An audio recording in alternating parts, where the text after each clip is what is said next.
தைப்பூசத்தன்னைக்கு மறக்காம இதை பண்ணிடுங்க. தைப்பூசத்துக்கு ஒரு நாள் விரதம் எப்படி இருக்கிறது அப்படிங்கிறத பத்தி பார்க்கலாம்.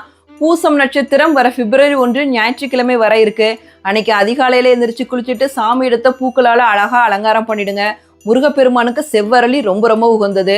அதுக்கப்புறம் முருகப்பெருமானுக்கு ஏதாவது ஒரு நெய்வேத்தியம் படைக்கணும். தேன் திணைமாவு ரொம்ப சிறப்பானது. இல்லை எங்களுக்கு அது கிடைக்கல அப்படின்னா சர்க்கரை பொங்கல், பாயசம், பால் பழம் இதுல ஏதாவது ஒன்றை நெய்வேத்தியமா படைச்சிட்டு விளக்கேற்றி வைத்துட்டு முருகப்பெருமான மனதார பிரார்த்தனை பண்ணிட்டு உங்களோட விரதத்தை ஸ்டார்ட் பண்ணுங்க. அதுக்கப்புறம் அன்னைக்கு ரொம்ப ரொம்ப முக்கியமானது வேல் வழிபாடு. தைப்பூசத்தன்னைக்கு தான் முருகப்பெருமான் தன் தாயான பார்வதி தேவி கிட்ட இருந்து சக்தி வேளான ஞான வேலை வாங்கினாங்க. அதனால அன்னைக்கு வேல் வழிபாடு பண்றது ரொம்ப ரொம்ப சக்தி வாய்ந்தது. வேல் வேறு வேலன் வேறு அல்ல. அதனால வேல் வழிபாடு கட்டாயம் பண்ணுங்க. உங்க வீட்டுல இருக்க வேலுக்கு பால், இளநீர், சந்தனம் அப்படின்னு சொல்லிட்டு உங்களுக்கு எது கிடைக்குதோ அதை வச்சு அபிஷேகம் பண்ணிட்டு வேல் வழிபாடு பண்ணுங்க. அதுக்கப்புறம் முருகப்பெருமானுக்கு உகந்த கந்தகுரு கவசம், கந்த சஷ்டி கவசம்,